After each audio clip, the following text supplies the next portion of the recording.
Finally, I just wanted to say a quick word about the Lifelines project. Lifelines is a media and cultural project conducted in extensive long-term collaboration with people serving death by incarceration sentences in Pennsylvania. And Dawud, who really is the person who brought this project together and was the visionary and did a huge amount of the work as one of the original Lifelines members and just such an instrumental part of this project and of so many of our movement spaces. The Lifelines project uses interviews, visual art, creative media interventions, and sound installations to support the statewide campaign to abolish death by incarceration in Pennsylvania. And you can learn more at lifelines-project.org. Now I'm going to pass us off to Emily to take us into the program. Awesome. Thanks, Lane. And thanks so much to everyone for being here. We're really excited to share this space with you all for a minute in celebration of this book. And the PDF of it is available online, but also you can get physical copies from us, which we'll talk more about at the end. But just to say, we're excited to have it circulating in the world, and that these 4 voices among many who are practicing transformative justice from inside the prison walls that are featured in here. This book, like almost everything that Lifelines has done as a publication, but especially this book, is like a book of conversation and is people sort of building on one another's thoughts. And so we also just wanted to take a minute at the opening of this evening to just sort of to give a tribute to Russell Maroon Shoatz, who was granted compassionate release yesterday after almost half a century of incarceration and who is currently terminally ill with cancer. And we wanted to give gratitude actually to everyone on this panel and in the audience tonight who called and pushed for his release. And we know that each and every one of you in turn gives gratitude to Maroon for all the thousands of ways that he shaped so many of our lives and thinking, both for some folks here tonight in immeasurable life-shifting ways, in small but deeply consequential ways, and in every kind of way in between, with his sort of profound and loving model of resistance and solidarity. We're super glad that those close to him will hopefully be able to be at his side, as they should already have been for decades now, and as we should have been for decades now for many of the authors of this book that we're looking at tonight. So we want to thank the larger communities of which we are part, and not thank the state, which has actually done its best to prevent this, that he will be. As Maroon himself has noted in many places across the years, all that we call prefigurative work, or the effort of making and imagining the world we want to see at whatever scales we can muster, must always work hand in hand with broad-based movements to bring out those changes that are needed. And we're honored to be in the company of the authors of WeOlogy and the members of this panel, each of whom have provided us, like Lane and I, the Lifelines Project, with demonstrations of that double-pronged labor and loving labor each and every day, and have inspired this project and this book in so many ways. So I just want to sort of open with that. I think this text and the people involved in it over and over again have sort of named how they've accrued the knowledge they have. And so read is a welcome into the space that comes from Qu'eed Batts, one of the 4 co-authors of this text. And so what I'm reading now is not my words, but his. And he says this: "Pleasant greetings to everyone attending this event. My name is Qu'eed Batts, and I am 30 years old and have been incarcerated since I was 14 years old. I am one of the co-authors of WeOlogy, Transformative Justice in Practice. During the early stages of the COVID-19 pandemic, Dawud came up with the idea of sharing with the outside world how transformative justice takes place behind prison walls. He assembled a team, including myself and the 2 other co-authors on the inside, and we began working on this booklet.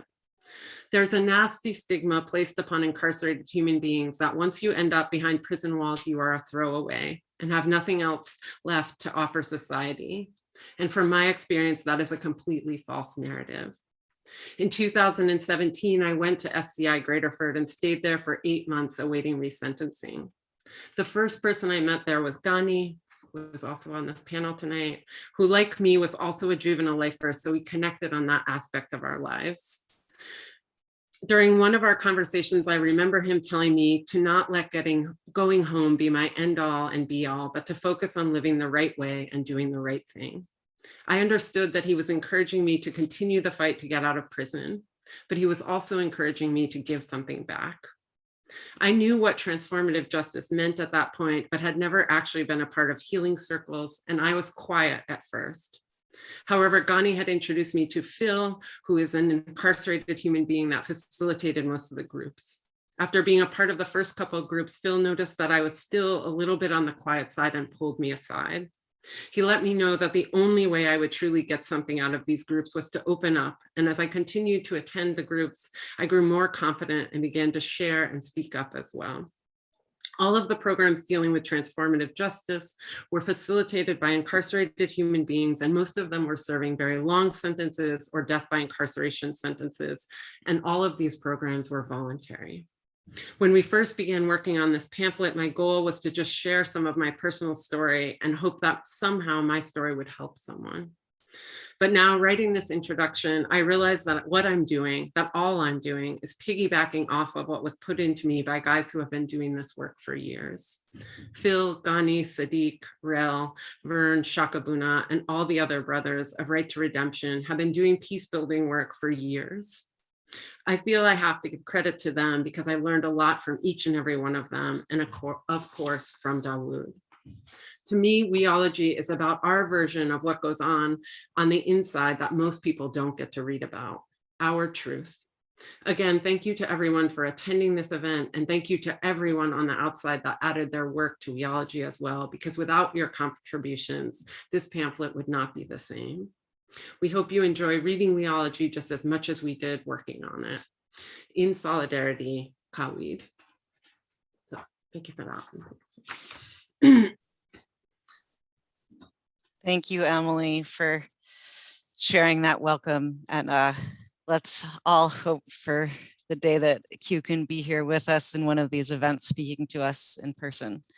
Now it's my great pleasure to call up our panelists, Kempis Ghani Songster, Robert Salim Holbrook, and Chris Henderson. All three are just amazing freedom fighters and dear comrades who are doing incredible work to end death by incarceration and build systems of justice that are grounded in healing, transformation, and accountability.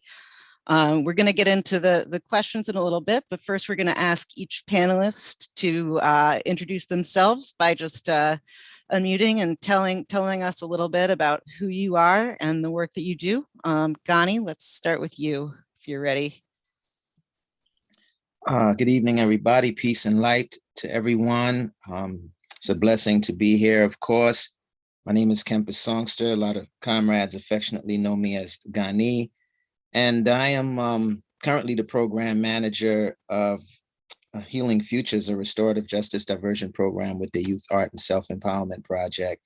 And that's that entails, receiving the cases of apprehended youth from the district attorney's office. That's the referring agency. And we work towards, facilitating the whole restorative and accountability process between the responsible youth, which is what we call them. We don't call them young offenders, and the person harmed, towards a restorative plan, or how we can help the person who was harmed to heal and find some balance again, as well as provide the young person who's responsible for the harm with what they need to repair the harm. And this is after 3 years of being the healing justice organizer with the Amistad Law Project, who are also like family to me. And all of that is after 30 years of incarceration that began at the age of 15 for me.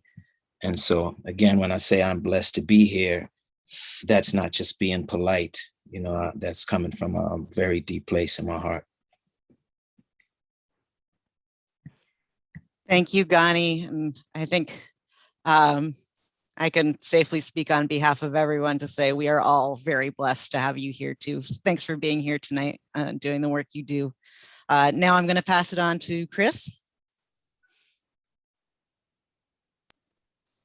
Hi, I'm Chris Henderson. I use they, them pronouns. I'm the executive director of Amistad Law Project. Amistad does a combination of legal work, policy advocacy, and organizing, trying to get people out of Pennsylvania's prisons and trying to get resources for our communities. Yeah, I don't know, that's pretty much it. I'm very happy to be here, super happy and excited to talk about this book and transformative justice. Thanks so much, Chris. We're so happy to have you here. And now, Salim, are you here? Yes, I am, Lane, and I see you are here, probably like 30 of you. Yeah, that's a little unfortunate. You know, I try to spread out my influence, but this was a little much for anyone who's joined late due to an unfortunate technical error. Anyone who clicked on the link in the email that we sent out right before this event has joined not with their own name, but with the name Lane Mullet. So we're asking everyone to just take a quick second, if you've noticed that your name has been changed to Lane Mullet, to click on those 3 little dots on your profile picture, and you can click rename, and you should be able to change your name back to a name of your choosing. Thanks, Salim, for giving me another second to make that announcement. And now I will pass it back to you for an introduction. Thank you, Lane. My name is Robert Salim Holbrook. I'm the executive director of the Abolitionist Law Center. We are a law center committed to dismantling the carceral state. That's our work, freeing our comrades, freeing people from behind the lines, resisting state violence and state oppression. And, you know, ultimately, if we're talking about abolition, you know, we want to kick the legs from up under this system and bring it down. So that's, you know, what our work is about. Being here tonight for our comrade, David Dawud Lee, and many of the other people on the inside who have made that transformative step that Ghani, myself, and so many others have made. Thank you so much, Salim. And it's such an honor to be doing this work with you. Really appreciate you being here. And so thank you so much, everyone, for those introductions. Just before we jump into some of the questions, do a little framing of what we're going to do tonight. Since the authors of WeOlogy can't be here with us in person, we'll be having different people read passages from the book and asking the panelists to respond to those passages. Some of those questions we directed at specific panelists, and some are for the whole group. But of course, any panelists, you all should feel free to jump in to someone else's question if there's something really specific you want to share. Like I mentioned at the beginning, Dawud will be joining us by phone shortly. And we may have to pause for a second and maybe switch around some of the questions depending on whether or not he can come in, but I'm super excited that he'll be able to join by phone. Unfortunately, the other panelists we'll be sharing words from them, but they're not going to be able to call in, which is why we have to work to bring everyone home so we can all be doing these events together. And just one more thing to note, there's a particular reason that we are highlighting Dawud's voice tonight. Besides the fact that he was the initiator of this project, he's also in the middle of going through the commutation process, and he has a merit review hearing coming up this Thursday. That's the last step before he goes to the full commutation board. And so this is a really important moment for all of us to be showing up for Dawud and for the amazing work he does in every way we can. And we'll be reaching out to you all again shortly. If he makes it past the merit review process, we're going to be doing a social media campaign to highlight all of the ways that his release will benefit not just him and his loved ones, but all of our communities. So stay tuned for that. Now I'm going to pass it back to Emily.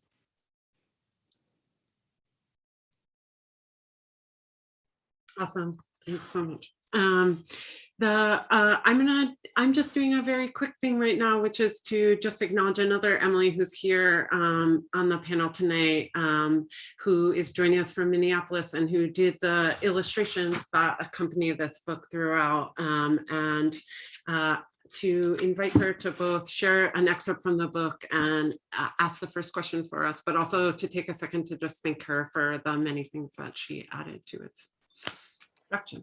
So, Emily, please come in. Yeah. Awesome. Thanks for introducing me and for this awesome collaboration. Hey, everybody. My name is Emily. I use she and they pronouns, and I live in Minneapolis. And I got connected with Dawud, I think 6 years ago now, through a program called Power, Love, Education, and Justice that I think is now defunct, but was once based in the Bay and was connecting educators on the outside with educators on the inside. So I run a small after school program at an alternative high school, and Dawud and I started exchanging letters and then slowly developed really deep friendship and mentorship. And so he's, I think, offered support to me in the youth work that I do, but also has offered advice and support and humor and patience and wisdom to so many of my students. And I think, I think that doing any kind of work with kind of like with people on the inside and on the outside, you're breaking down barriers. And I think it's been exciting to live far away and have all these barriers and yet to feel so close. And doing this project together felt like a cool step in our relationship to actually get to like collaborate on like a physical thing. So I was excited when he asked me to do these lino cut prints. And we chose the image of the monarch because the monarch both goes through this personal transformation of a caterpillar to a butterfly, but also goes through this mass migration as a collective. So we like that it kind of both speaks to the personal and to the collective. So that's a little bit of background about me and the art. So I'm going to read a passage by Nyako, and then direct a question to Ghani after that. I feel that when we ignore context and reason, we diminish our understanding and we undermine our ability to heal. So often, when we discuss incidents of violence, we treat them as isolated experiences and fail to properly recognize the difference between context and excuses. While I fully agree that there is no excuse for committing acts of violence against each other, I do, however, understand that it is important for us to identify some of the reasons and conditions that cause one to commit harm/violence. At least for the purpose of developing sound strategies to prevent harm and ideally to give folks who survive these traumatic experiences an opportunity to gain some form of insight into why, which could hopefully lead to some sense of justice and healing. So we're going to direct this question to Ghani. Why is context so important when we are talking about real solutions to harm and violence? And then how are you addressing the contexts that create violence in your own work? I'll put that question to the chat too. Yeah, thank you for that question, Emily. And I just want to say that the book is beautiful. The cover is really beautiful and meaningful.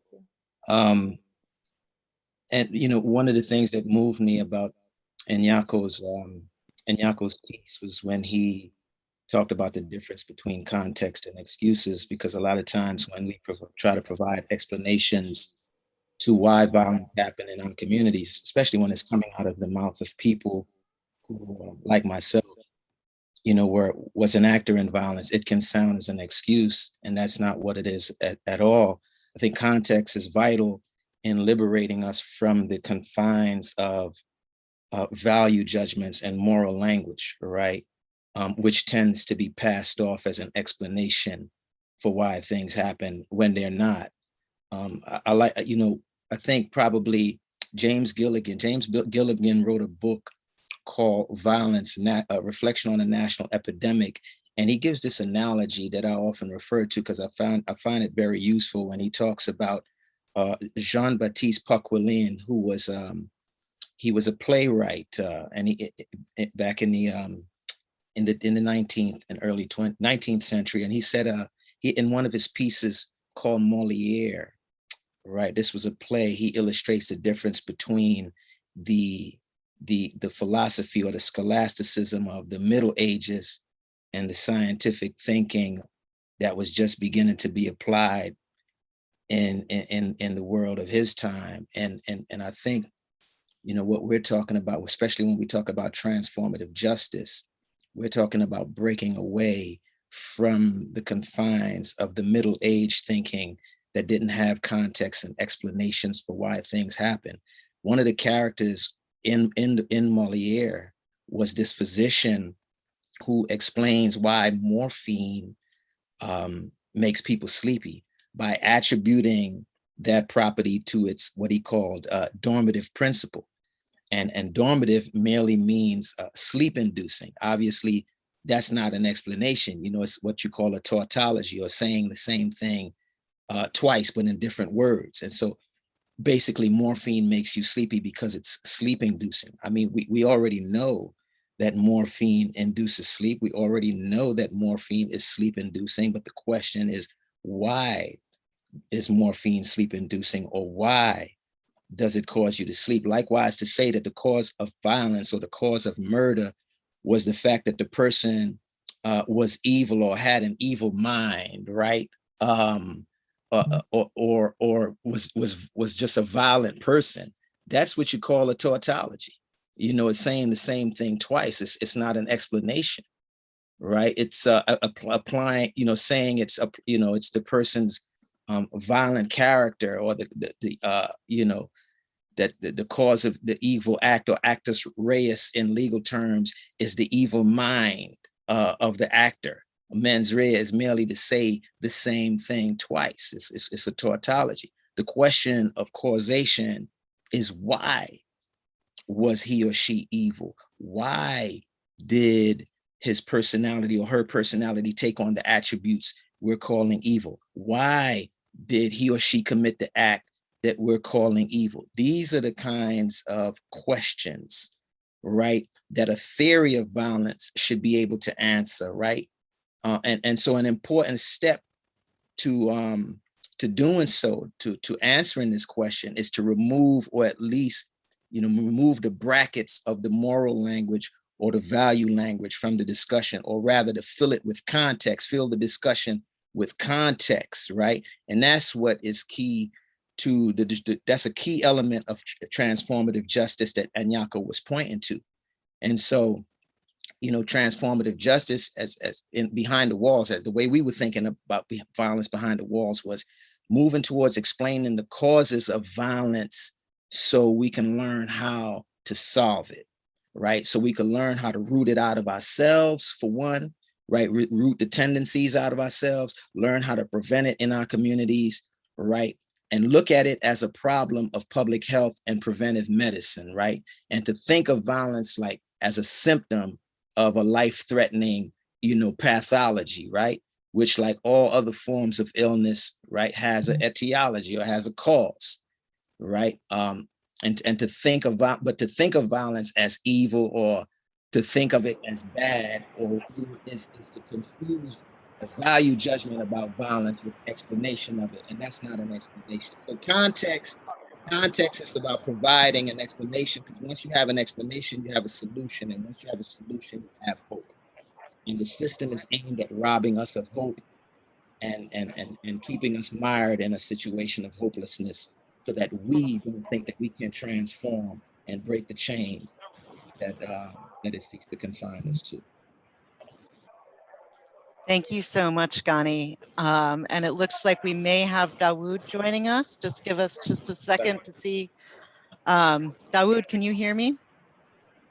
Yes, I can. Welcome. Hello, everybody. If you can hear me, that means you're on the phone with about 100 other people too. So we're going to turn it over to you to just introduce yourself. Hello, how everybody to hear doing? your voice. And they're all muted, but I can tell they're excited. Well, for starters, my name is Dawud. I've been incarcerated now for 33 years. I'm currently incarcerated at Cole Township, serving a DBI sentence. I'm one of the co-authors of WeOlogy, along with 3 other incarcerated human beings. We put the project together to talk about, our connection to the transformative justice work that's being done, not only on the streets, but I also want to mention this before I go any further, before I take a question, but to all other incarcerated human beings, not just throughout the state, but throughout the country, because this work is taking place throughout the country. And also with our sisters, too, because our sisters in all these prisons, these female prisons are doing the same work too, and a lot of times they don't get mentioned. So I want to make sure that we connect with them too. Any questions? Ghani, Dawud, we're going to pass it to FF actually to both read an excerpt from the part that you wrote in the book and ask a question from that. Okay. Hi, everyone. Hi, Dawud. I'm FF, and Hello. I first met Dawud. Well, Dawud, as you know, I first met you a couple years ago when I was an intern at the Amistad Law Project. And since then, we've stayed in touch and become dear friends. And Dawud is an amazing friend and mentor to me. I'll keep this short because I know we have limited time, but I'm going to read a passage that really struck me in the WeOlogy booklet. These are Dawud's words that I'm reading now. As incarcerated human beings, we also believe our version. Pennsylvania State Correctional Institution, Cole Township. This call is subject to recording and monitoring. As incarcerated human beings, we also believe our version of transformative justice to be directly connected to abolitionism, because we are showing the world our human value. Our examples go against the narrative of us being incorrigible and disposable non-humans.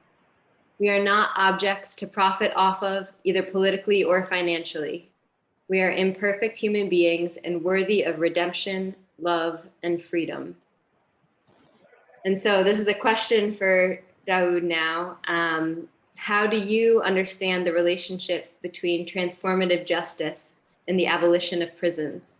And what role does or can transformative justice play in abolition? Well, that's a good question. Thank you for the question, and thank you for the reading the passage too, FF. I appreciate you. Listen, for me, when I started thinking about transformative justice and abolitionist work, transformative justice is about harm reduction, and I look at harm reduction as a means of abolitionist work because harm reduction takes place before incarceration. A lot of times when we think about abolitionist work, we think about how do we get people home from prison. But also, we need to think about how to prevent people from going to prison in the first place. So we're doing our jobs on the front end. From Pennsylvania State Correctional Institution, Cole Township. This call is subject to recording and monitoring. And we're addressing harm on our own and our communities in such a manner where we don't have to involve the state. That's harm reduction. Also, how do we prevent harm from taking place in the beginning? What are the steps we need to take to prevent harm? If we're doing that, that's abolitionist work. So abolitionist work is not just about abolishing prison, but it's also about preventing people going to prison in the first place. So that's a direct link between transformative justice and abolitionist work. Any other questions? Any other thoughts? Or would y'all like for me to just go further? I think we don't know how long we'll have you on, Dawud. If you want to say more, also anything about sort of how the book itself came into being, what you were hoping for from it, etc. Well, we have you. We'd love to invite you. Thank you. Once again, I want to say thank you to everybody, too. I think this is important. I want to thank everybody that participated in this work on the outside, on the inside. Everybody that's doing this work, who are involved in this work, I want to say thank you. To all my friends that's on the panel, Ghani, Celine, Chris, everybody, all the people that's not there, who might not be there, who helped along the way, whether it be John, Chris, Noam, you, Emily in Minnesota, everybody. I just want to say thank you to everybody. And listen, what I want to connect is, again, I think that it's very important that we understand how we connect our sisters to this work, too. Because a lot of times we forget about the women that's doing this very same work. I see the women in Muncie who put out the magazine, Daughters. That's transformative justice work, too. Because guess what? We're reducing harm. We're trying to help ourselves, and we're trying to do it without the involvement of the state. We're figuring out these things on our own. I mean, these efforts have to be applauded. Oftentimes, again, when people think about us, they think about us in a context of what they see on TV or some movie. But it's an erroneous context. The real context is that a lot of people in here trying to better themselves. Let's not even mention the people who've been in here for decades and been model citizens.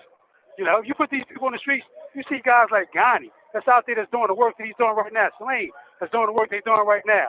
But they will have people believe that we're incorrigible beings, as I said in that piece. They will have people believe that we are irredeemable. But we're here, all of us, you know, all Avis Lee, all the people that's out there that's doing the work right now. We're here to tell you that is not true. And we need that narrative to be pushed hard, so that way we can bring more people home. Because you talking about this in Pennsylvania alone, you know, we have, you know, probably, we know we got 500 DBI people here with DBI sentences, 5,000, excuse me. How many more have, you know, virtual life sentences? People who are going to spend the rest of their lives in prison, not because they're bad people. We may have committed a bad act, but we're not bad people. Again, I'm on a block. You got 3 guards on the block right now. Normally it's 2 guards on the block. There's over 120 of us on the block. If we was that bad, if we was that dangerous, would that be possible? Again, we have to put this in a larger context. Let's look around the country. How many prisons do these people need in order for them to really make us believe they're keeping our community safe? And this is about keeping our community safe.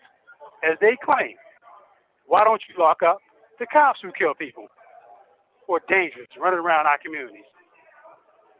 And again, if this is about safety, you know, there's a whole lot of other things you can do on the front end to make sure our communities are safe. That's not being done. Oh, this is Salim. Yes, sir. Hey, what's up, bro? I got a question. Yes, sir. What were some of the influential books that put you on the path to transformative justice? Well, I'm glad you asked that question, Celine. You know, going back to the days when we were studying and reading George and reading, you know, Blood in My Eye, reading Solidarity Brothers, reading Amos Wilson, reading Malcolm X, reading about Assata Shakur, reading about Angela Davis, reading about these people was the inspiration. That was what turned us around. And the first person I ever met, who again, I call this the birth of my consciousness, was when I met Maroon. I met Maroon in the RHU in 1989. And I heard conversations coming from that brother, JoJo, and other brothers who were conscious that I had never heard before in my life. That is what I consider to be the birth of my consciousness. But from that point forward, I started studying. I started studying a radical tradition, whether it be, again, then I started learning about people like Ella Baker, you know, Audre Lorde, all these different people I started learning about, and the work they was putting in, you know, toward our freedom. Are there any other questions? There's a question that's in the chat, so I'm going to ask you it now here, Dawud, and then we may go back to the sort of volleying the questions and see if you want to weigh in on any of them as they happen. But one of the things that folks are asking here in the chat is curious if you have any advice for introducing family and friends who were harmed by the carceral system to transformative justice ideas. Wow, yeah, that's another great question. Yeah, people who've been harmed by the carceral state, somewhere, somehow, we have to unite ourselves. We have to come, there's organizations out there right now that's doing the work, whether it be CADBI, whether it be Straight Ahead. They need to connect with these organizations. You know, Abolish Law Center, you know, Amistad Law Project. We need to connect with these, they doing wonderful work right now to connect people who've been harmed by these systems. Connect with them. Meet with each other, whether it be through Zoom, whether it be in person, so that way we can start sharing our stories. I had a conversation earlier today with a friend of mine. He said we have to remember the victims too. I said, that's a great point you made. I said, because I was reciting from Until We Reckon, the book by, that we recite in WeOlogy. And what I wanted him to know was that 51% of people who've been victimized by crime want an alternative. But there's no relative humane alternative out there. What they tell us is the only thing we have is to incarcerate. But what if there was another alternative to incarceration? 51% of people said they would choose that. Yeah. I have a question. Yeah, do it. Dawud, this is Ghani. I got a question for you. Yes, sir. Is there a difference in your view? Is there a difference between restorative justice and transformative justice? And if so, what is that difference? Wow, another great question. Thank you, Ghani, and thank you for all the work you do too. Yes, there is a difference. When we start talking about restorative justice, we're talking about a way in which we are addressing harm, in which we include the state, in which we include, state agencies and things of that nature in the process. And that's a good way of dealing with things too. When we start talking about transformative justice, we're talking about doing these things without state involvement. We're talking about doing things on our own. So those differences are really important. And I think that those differences, are something that we need to really look at, but at the same time, we can utilize both options. Any other questions? Dawud, is there any questions you want to ask any of the other people on the panel? Either Ghani, Salim, or Chris? Yeah, that's great. This is for my comrade, Ghani. I don't get a chance to talk to you that often. But I want to know from you, what has it been like? You have 1 minute left. Wow, short time. What has it been like for you to be out there doing the transformative justice work you've been doing since you've been home? Well, I'll say this real quick before you leave. In the words of Brett Grody, right? Maroon is so deep in the veins and roots of the movement, right? That even when he makes his transition, his presence will be alive in the movement forever. And so even before Maroon came out, I saw myself and Salim out here as Maroon's spirit being smuggled out anyway. Right? That's right. And so living out here has been just being able to carry out those teachings, right? That started in the dungeons, right? That folks out here haven't been privy to, right?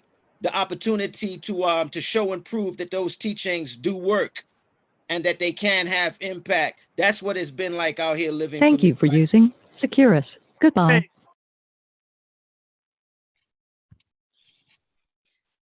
Thank you so much, Ghani. That was beautiful. And I think everyone here tonight and the many amazing comrades that Dawud has made on both sides of the prison walls, all the people that he's influenced and touched and helped, including very much myself, are all testaments to the ways that his spirit and his wisdom are doing the work outside of prison walls. And now we just have to do everything we can to make sure that his body can come home too, and that we can all be out here doing this work together.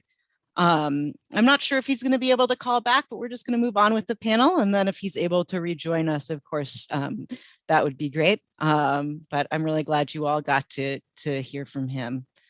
This next question, we're going to be directing towards Chris. I'm going to read a passage from Avron, who writes in WeOlogy, "The state system was not designed on the premise of eliminating violence. The state system thrives off the very drivers that transformative justice advocates are trying to eliminate. The state is not in the business of providing survivors and wrongdoers with the adequate resources and tools to heal survivors and deal with wrongdoers effectively. The state has a one-track mind and one solution in regards to crime, which is incarceration. The state's incarceration solution is counterproductive and inadequate, and is designed to keep the real focus off the real problem, which is a societal problem." And I know Ghani touched on this a little bit in the answer to the first question, but Chris, we were wondering if you could talk a little bit about why you think the state does not provide survivors or perpetrators resources to heal, and what the state has to gain by perpetuating mass incarceration rather than investing in healing. I mean, I think a lot of people talk about the financial incentives associated with incarceration and punishment and our current criminal legal system. I think that's definitely something that's there. I think it's also like this reality of doing something different actually requires a lot more from all of us. And like what I mean by that is like punishment in a lot of ways is like easy in that the state can do that unilaterally. It doesn't involve anybody having to like grapple with harm in any real or substantive way. It doesn't require people to have to like think about how to prevent harm, or like how people can actually be made more whole or heal in any way. It's like we can just like do this and like bam, the state has done something. The state has like answered this question, has acted in some way, and like its obligation is fulfilled. But in order for people to actually be able to heal, like it's going to be messy, it's going to take time, it's going to take a lot of resources. It's not going to be linear, it's not going to be like a 10-step process. It's gonna like who knows how long it's going to take, who knows how many different things it will require from all of us. I think one of the big things is that in order for people to actually be able to transform or like change in some way, or actually be accountable, like it requires this like consent and this willingness to be held accountable. And like what the state currently does actually doesn't require any of that. And so I think that's the biggest reason.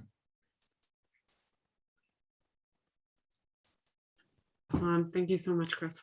I just want to, before I ask this one question, invite all folks like Ghani, Chris, Salim to feel free.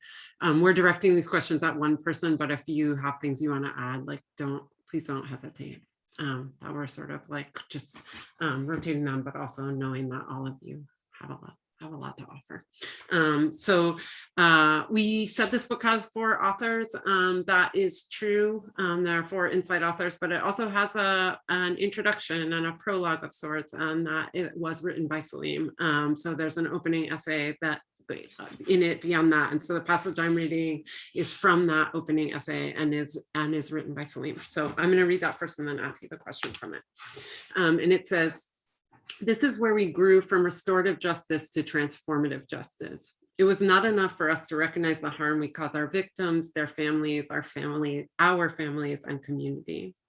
We realized that we could never fully repair the harm we did to our communities, but we also realized that the greater harm was perpetuated by a racist and classist governing social contract in the United States that created endless cycles of harm in our communities. Therefore, although it is possible for us to individually heal and at times heal together as a community and people, the only way to end the cycle and harm perpetuated by the system is to abolish it." In some ways, little parts of this question and large parts of this question have been touched on by other people already. But Salim, what we wanted to ask you was, in that passage, when you talk about the shift of moving from restorative justice to transformative justice, and then also from a model of individual accountability to collective accountability, why was that shift so important? Where did it allow you to move? Where did it allow others to move? Whether that was sort of like in your analysis, in your relationships, or in your organizing. Like, what does it open up? That's a deep question. Damn, you put me on the spot with that. But then I wrote it, so shit, I should be ready to answer. So, you know, I think it all goes back to a paragraph in a book that I read 18 years old, smuggled to me in the hole at SCI graded for Soledad Brother, where George Jackson said the principal task is to transform the criminal mentality into a revolutionary mentality. Reading that at 18 years old, you know, was really profound for me. And that is, at that point, that is where I started the journey. Now, I say start because it took me a while to get there, but the journey to transformative justice. And I really feel when I met Dawud in 1999, which was some 9 years after reading that passage, that it was the right time and right place where I was at in my life, because I had just did close to 3 years in the special management unit, and I was bounced around the state. So I was like 3 years in solitary, and I landed at SCI Huntington, and Dawud was there. And Me and Dawud didn't know each other, but one of my comrades told me, look, when you get down there, just look for Big Dave, Dawud, and that's what he went by.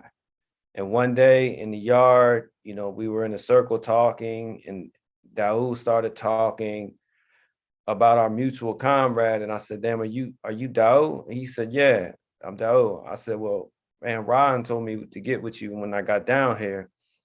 And so he immediately said, come on, let's go for a walk. And so we walked around the yard, and he knew that, you know, because of the relationships that we had in there, that if one of our comrades said, yo, get with someone, he knew that, okay, let's talk. And I remember at that time, I was like really like in a bitter state, and I was like really combative, and I was just really ready to go. And I remember just meeting Dawud was just like a common effect on me. And like, you know, because this event is about him, I just want to like share like that first meeting that we had, that, you know, there's probably two prisoners in the DOC that I would consider hands down that were my mentors that made me who I am today. And that's Russell Maroon Schultz and David Dawud Lee. And in our conversations in that yard, and then, you know, years later, you know, in other prison yards, we really came to the point that, listen, our struggle is a collective struggle. We could all be in here individually healing, individually taking accountability, individually doing whatever you need to do to find purpose and meaning in your life. But unless we transition those individual achievements, those individual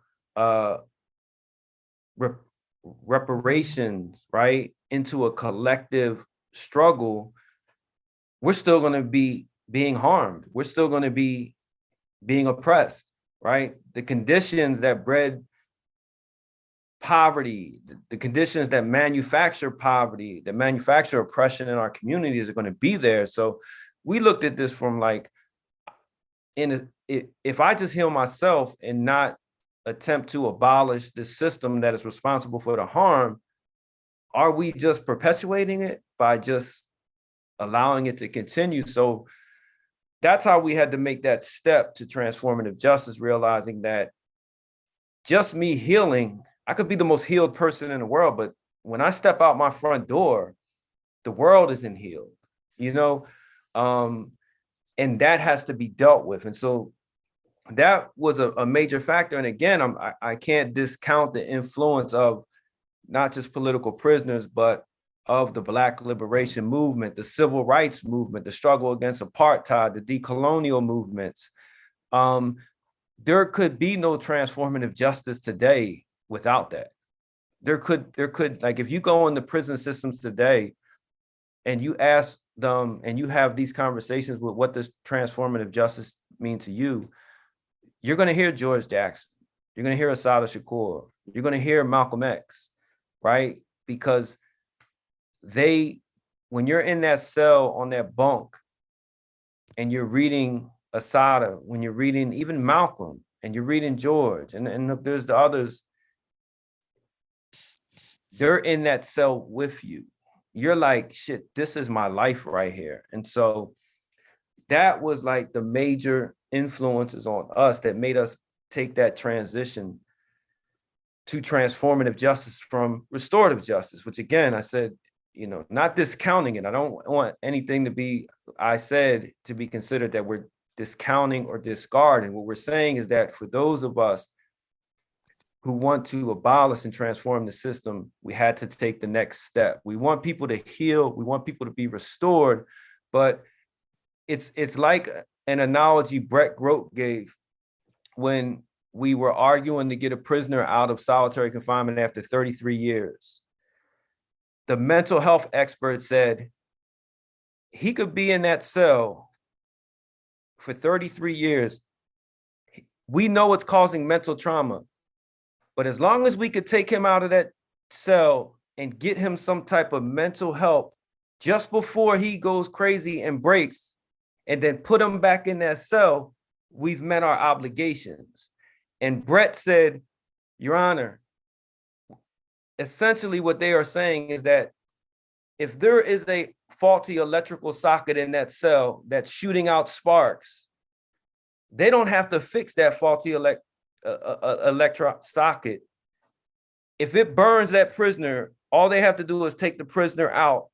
Each time he's burnt, take him to the hospital, wrap him up, put some lotion on him, and then put him back in that cell to get burnt again. And then they could just keep doing it. No, you have to address the problem.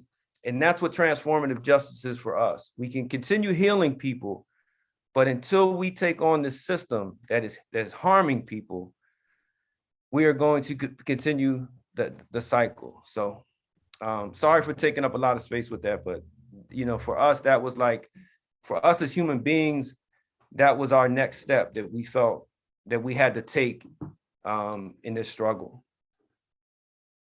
Oh, thank you. That wasn't taking us. Can I add to that? Please. Okay. Just to build on what Salim said, restorative justice is oftentimes associated with healing justice. And, I just think that, it's, you can't ask people to heal when new wounds are being inflicted every day. You know what I'm saying? And the healing doesn't start until the bleeding stops. And that's a biophysical law. Your healing doesn't start until the wound stops bleeding. And so a necessary part of healing is not just stopping the bleeding, but stopping what's causing the bleeding in the first place. You know what I'm saying? And so it's kind of like Malcolm said, you stick a 12-inch knife in me or whatever, however long he calls it, and you pull it out 6 inches or you pull it out, you know what I mean? You even if you pull it all the way out, you should have never put it in there in the first place, and so this is where, just to add to what Dawud and Salim was saying about the difference between restorative justice and transformative justice, even though I personally wear restorative justice as, say, an occupational title, and the work I do is called restorative justice diversion, I also know that I know the limitations of it, and I'm not married to the term restorative justice, because I know restorative justice doesn't address trauma per se. It doesn't address poverty. It doesn't address addiction. It doesn't address gentrification or ethnic displacement, right? It doesn't address racism and white supremacy. It doesn't address all of these other, macro issues, right? And so while violence might happen, and you want to facilitate reconciliation between the parties directly involved in violence, what are we restoring things to? The same socially toxic conditions that bred the violent tendency and act in the first place. And so transformative justice is something different. It's not just about facilitating healing in this incident here and between these parties, but it's also about changing the conditions that bred the violence in the first place. Transformative justice is it's not about fixing our children, but fixing people, but fixing the world that they're being born and raised up in. Transformative justice it encapsulates, abolition and revolution, quite frankly. It's a little bigger, but it includes restorative justice, though. Awesome, thank you. Chris, maybe I'm just gonna give a chance to see if there's anything you want to back on that one in any way.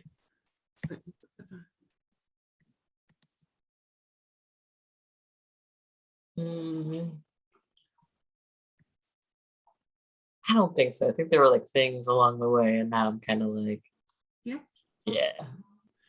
I'm gonna ask one last question, and then we actually wanted to open up to all the incredible people who are here to let them sort of join that.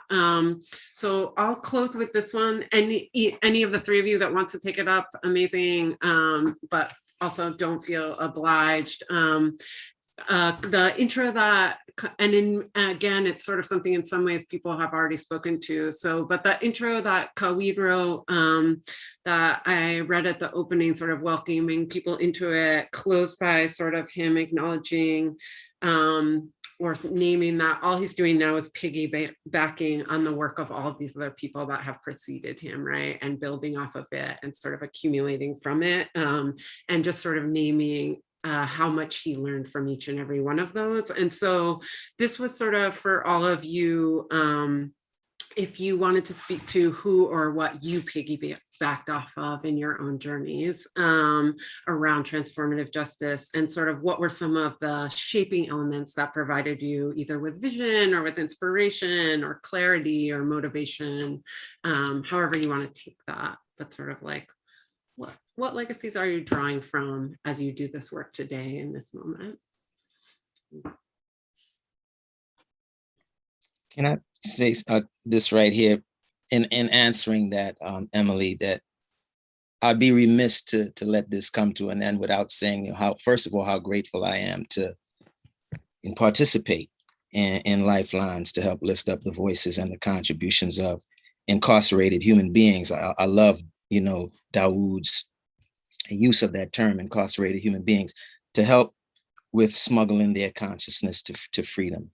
Right, to just attend something like this is a blessing, but to be able to participate is always an honor. And the biggest honor right now, though, is having read and then hearing read out loud Qu'eed Batts' account, going back to what you just brought up about the intro. His account of how he came to transformative consciousness, and seeing and hearing him include me in that narrative as a factor. Actually, it's a testament to something, that same thing that Brett Grody said about Maroon living so deep in the veins and roots of the movement and remaining a vital living presence, whether he's here or not. Q's testimony evinces that in every way. He might never have met Maroon. He might never have met the people who mentored him. You know what I'm saying? But he's still connected to that lineage of struggle and transformative orientation behind the walls, right? And one interesting irony is how this person, talking about Qu'eed Batts, this young brother from a succeeding generation, he didn't walk with Salim and me like that. You know what I mean? He was coming, we were on our way out.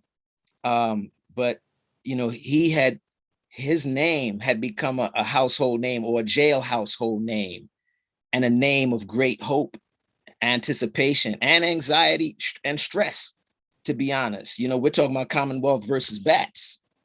You know what I'm saying? The weeks and months became longer and longer, waiting to hear how the state Supreme Court was going to deal with this young person, and by proxy deal with us. You dig what I'm saying? And now he is a name connected with the freedoms of many of us out here, like Evan Miller and Contrell Jackson and Henry Montgomery. You know what I'm saying? And like some of them, Evan Miller and Henry Montgomery, who didn't benefit from their rulings and everybody else did, Q is still inside. And to be mentioned as someone that helped him to defy the state's definition of him and help him grow the consciousness and independence of mind to push against the state's designs for him is a big honor, and so I'm sending revolutionary salutes to Q and hoping for his freedom, and to be, mentioned in the piece that Salim wrote the intro for and that Dawud was instrumental in putting that together. I mean, it's a blessing to be a part of that radical tradition that was born behind the walls. And it's so refreshing after having this tradition be kind of like fighting to get out of the bubble of the dungeons, to be lifted up this way on a big platform, a technical platform like this. It's refreshing to see. And so I just want to lift that up real quick. Yeah, and I think for Nyako and also JaJa, I know Ave. Me and Ave did time at SCI Green.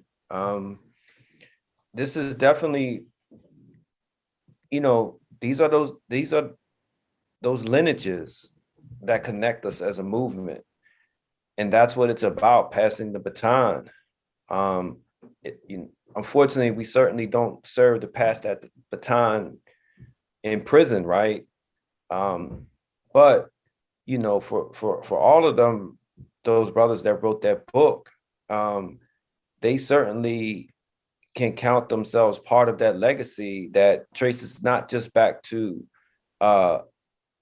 Maroon, but even further to George Jackson, to Malcolm, to the plantation, wherever people who were in bondage were defining themselves, were seeking to not just define themselves, but also transcend their captivity, their oppression, the humiliation.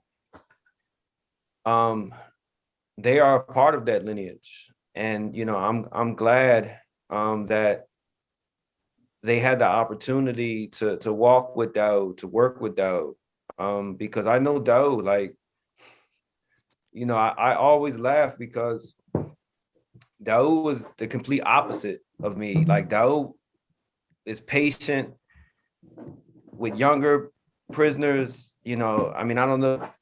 I'll tell a story that one time Dawud had a youth group and I wasn't allowed to be a part of it because one day we was out there and Dawud pulled me to the side and was like, Salim, I can't have you over here, bro. I love you, but I just can't have you over here. And I was like, what's up? He's like, Salim, you don't have the patience. You know what I mean? I know you, bro. You know, don't take it the wrong way.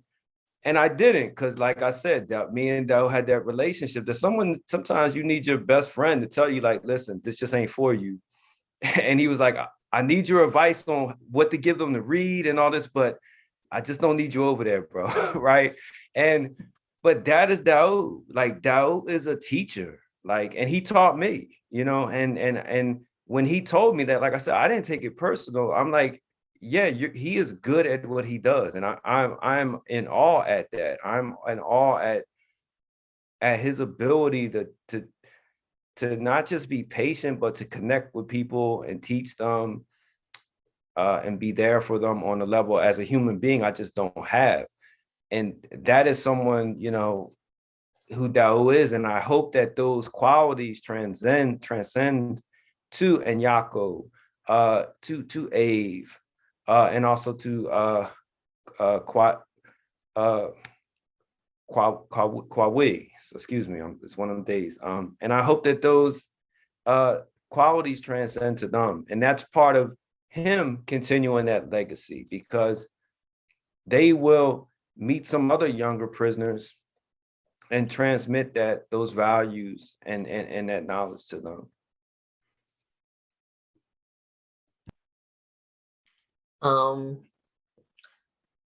I just wanted to, well, one thing I wanted to add that was mentioned earlier, but I think it bears repeating, is that Q has been locked up since he was 14. And so at this point, more than half of his life. And then in thinking about different things that I've read that have been impactful for me.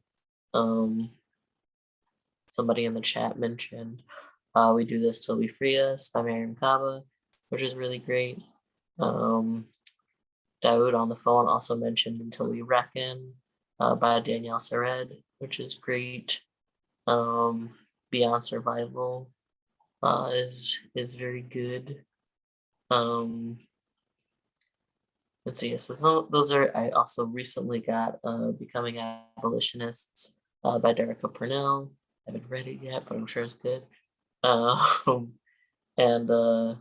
yeah, also would want to mention movement lawyers like Andrea Ritchie at this moment. And so, yeah, that's what I was going to say. Thank you all. We have time for a few questions if people want to ask them. So there's, I'm happy to do this either of two ways. If you want to ask the question yourself, maybe just put your name in the chat and Nikki will unmute you. Or if you prefer us just to read the question out from the chat, you can just put the question in its entirety in there. I'll give folks a chance to do that if they want to. So to add yourself to the stack, if you'd like to ask a question, or to post that question if you'd like us to read it and ask it. the other thing, maybe I'll ask Lane to put this in here, but if folks want the physical copy of the book, if you want to send a $10 donation to Lifelines, we'll email you for your address and make sure you get a physical one. So again, the PDF is free. We've put the link in the chat a couple times, but it's nice to hold a book.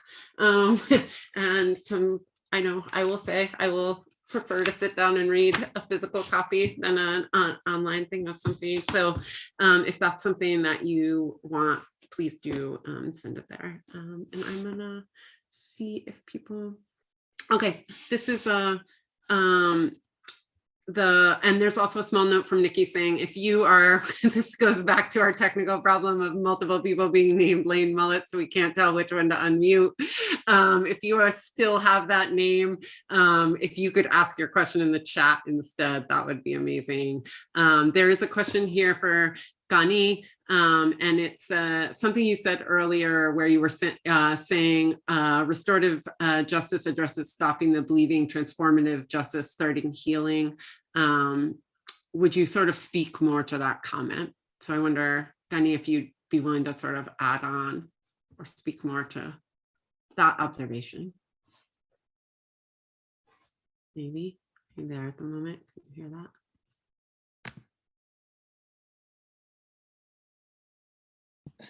Sorry. No, I'm No here. problem. You're here? Yeah. Okay, cool. I heard the question. Yeah. And maybe I could connect it to the original question that you posed to me about context, right? And then and the part that I probably didn't answer more, which was context, how that carries out in the work that I'm currently doing. So like for instance, so a major part of, the diversion work with Healing Futures is getting to know the young person, getting to know them or the responsible youth on an intimate level over the course of weeks and months, and it's not about taking, for instance, the redacted police report and running it with it. We also have several meetings over the course of months to build relationships and build trust with the young person. And what we learn can be liberating for us. It liberates us from the narrow confines of the police report and how the system wants our young people to be defined and perceived. And so, we learn about the harrowing journey so many of our young people have already been on. You understand, carrying the weight of accumulated traumas. There's so many of our, you know what I mean? That you might expect a 50 or 60-year-old person to be carrying. You know what I mean? The context of their life, reveals loss and pain and confusion, poor self-image, right?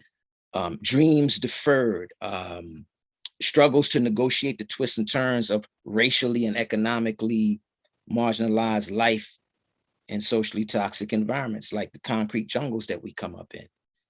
Context reveals a terrible history that human beings, people of color, have been told to rise above, move on from, forget about, even while that history is very much the present, the recurring present, and seeks to be the foreseeable future, in the form of mass human caging and things of the sort. And so we're talking about, slavery and Jim Crow and the crack era and the era of mass human caging and human warehouse. So context is very complex.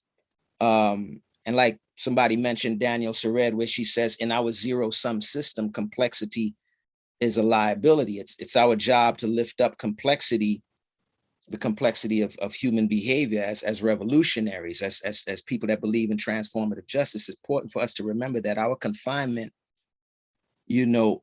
grants the state freedom, right? Our deprivation grants the state abundance, right? So when we confine ourselves to the oversimplified interpretations of human behavior or the state simplistic definition of people, we give the state the freedom to continue to do so. And when we're deprived of context, right, the state has the power to define our reality, right? And so I say all that to say, for us, transformative justice is not just about dealing with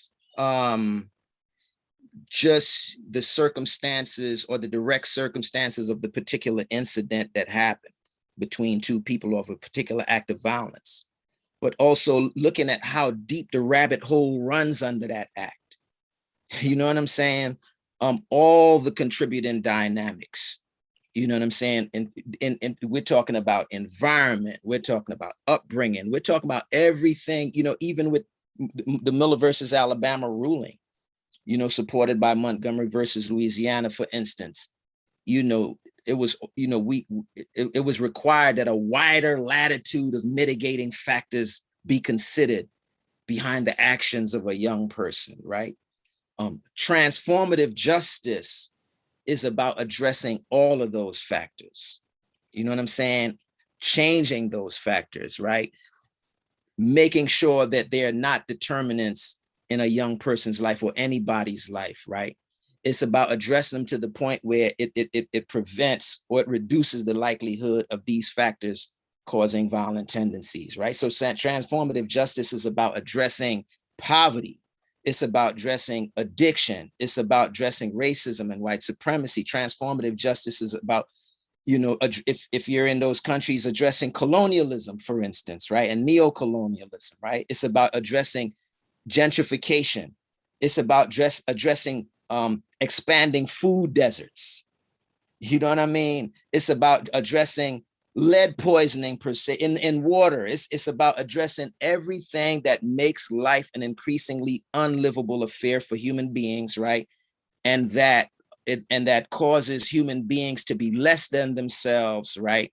And that could breed violent tendencies. To wrap it up, one of my favorite definitions of violence comes from Parker J. Palmer, where he said, violence, especially intracommunal violence, is what results when people find no escape from their suffering, right? And so transformative justice, it incorporates restorative justice, you know, when seeking reconciliation between people directly involved in an act of violence, but it's also about addressing those sufferings, right, that people seem to find it hard or impossible to escape from, right? So transformative is about addressing that. And that's where revolution comes in. Awesome. Thank you, Ghani. Appreciate that so much. I'm gonna ask some that we didn't invite people. Elaine has a closing from Nyako to share.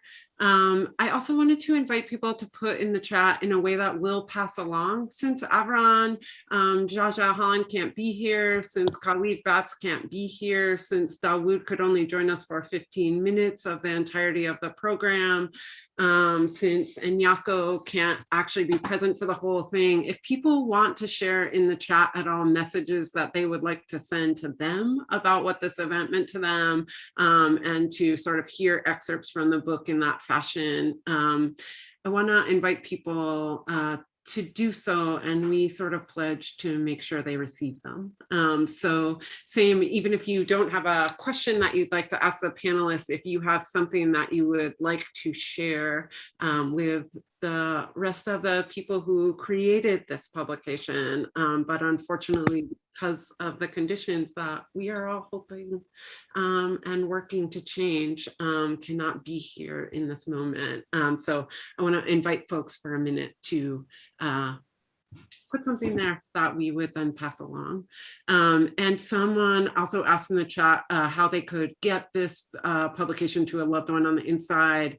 I put the Lifelines email address up in there. If you just want to email us with your loved one's name, their number, and their address, we will send them in. We've sent probably 200 on to the inside already, and we would love to be sending more of them. So. And maybe I'll just ask the three panelists if there's any last things that you would want to say or add or bring us by way of closing before we hear Nyako.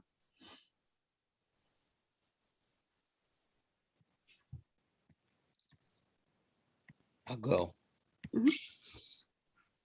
You asked, Salim had gave up a quote that George said that kind of like lit his fuse to transformation. And I'm gonna give a quote from George that lit my fuse. And I think in this quote right here, for me, is what it encapsulated what transformative justice was about for us behind the walls. When George said, quote, "Settle your quarrels. come together, understand the reality of our situation, understand that fascism is already here, that people are dying who could be saved, that generations more will die or live poor, butchered half-lives if you fail to act. Do what must be done. Discover your humanity and your love of revolution. Pass on the torch. Join us. Give your life for the people. End quote. Comrade George. That was the marching order towards transformative justice. For me, anyway. Salim or Chris, any last thoughts, words, things you want to offer?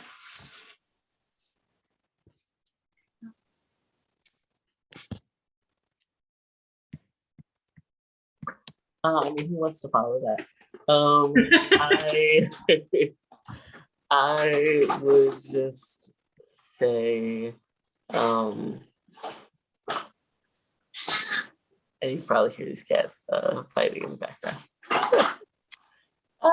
Fun times.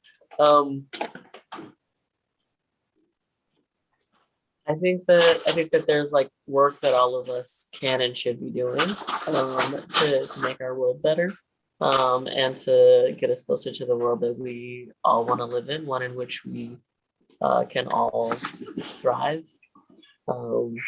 And yeah, I think some of that work is collective, and I think some of it is also internal. And so yes, thanks all of you for being here, and thank you for having me. And Nikki still can't see that.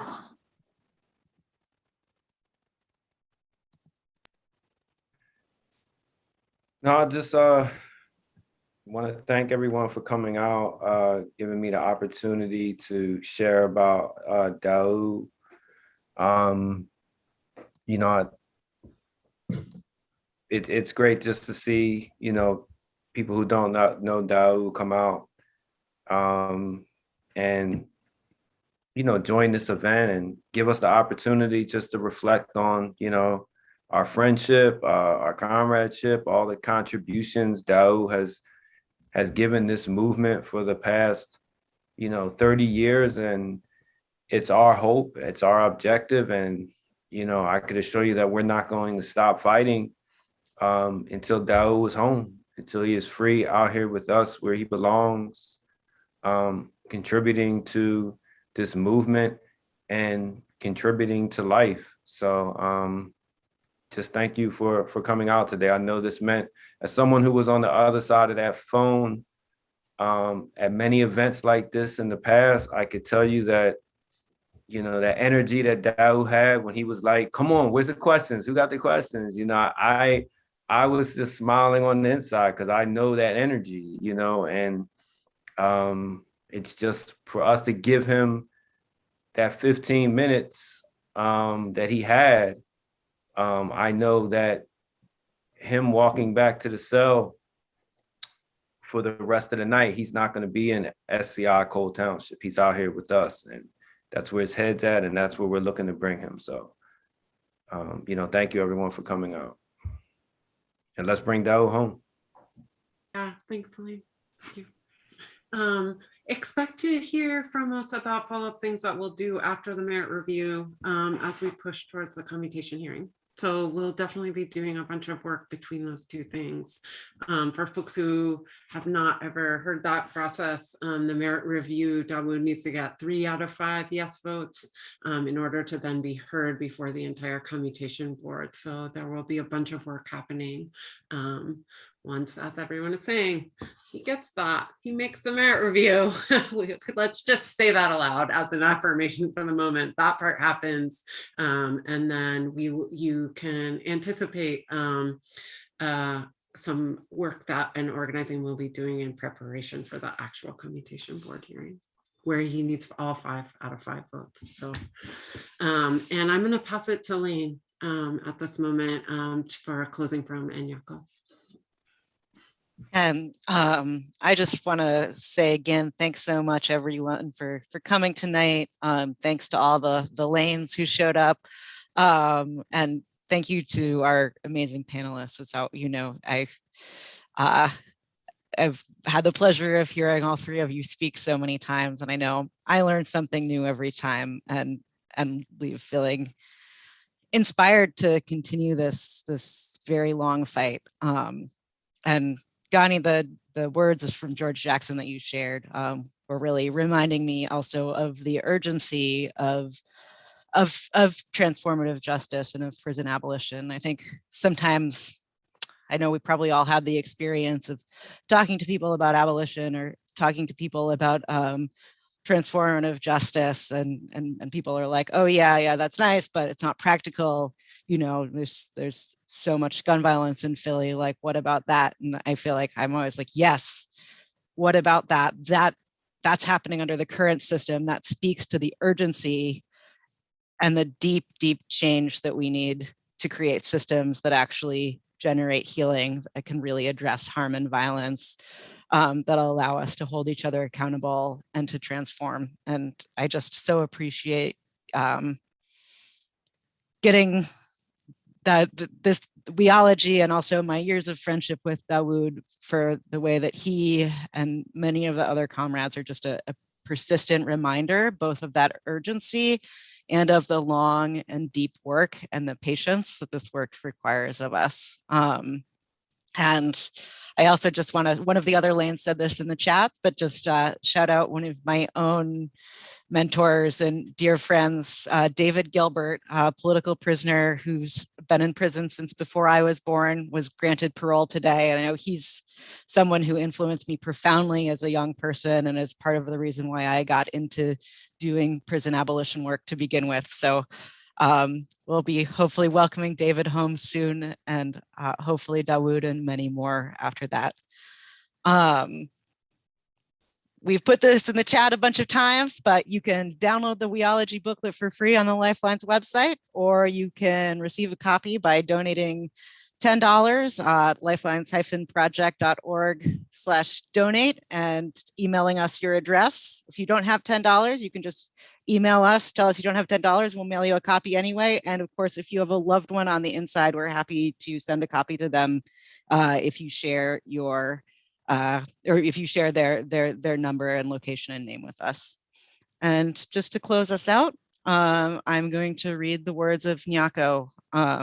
Just say it's an honor to read his words and to be part of this project. And so he writes, he wrote this specifically to be read to all of you. He writes, I would like to use this time to thank my ancestors and my elders. Without their resilience and sacrifice, we would not have the space or knowledge to engage in this work. Secondly, I would like to thank Emily Abendroth and everyone else who contributed to the development of WeOlogy, including the authors, the artists, the publishers, and the panelists and audience for this event. I want to give a warm thank you to Mr. David Dawud Lee, whose guidance and influence helped me become the man I am today. In the same spirit, I want to thank Brother Salim and Brother Ghani. Although I've never met either one of them, their commitment to this struggle and their work has inspired me and continues to inform my thinking. I want to thank my family, my mother, Deborah, my father, David, my older brother, David, and all of my lovely sisters. It is their support that has helped me survive the harsh conditions of prison for the last 15 years. And lastly, I want to thank my wife, Janelle, and my daughter, Kayliana, whose presence keep me grounded and continuously remind me that we can overcome anything with the power of love. Thank you. And thank you everyone for joining us tonight. We will have a recording that we'll make available on the Lifelines Facebook page as soon as I figure out how to do that. And we'll be sharing for everyone who registered for the event. We'll be reaching out again as soon as we have that social media campaign in support of Dawud up and running. Thank you so much. Yeah, I think that, yeah, again, just echo that. Thank you. I think one of the things that the 4 WeOlogy authors were so excited about was to be in live conversation with the work that was happening outside the prison walls. And so we thank all of you for that opportunity to sort of give ground to that relationship. There are the ones that we all have individually, but I think what everyone has spoken to here tonight is that it is also, and just as intrinsically, the ones that we have collectively that are bringing people home right now. So.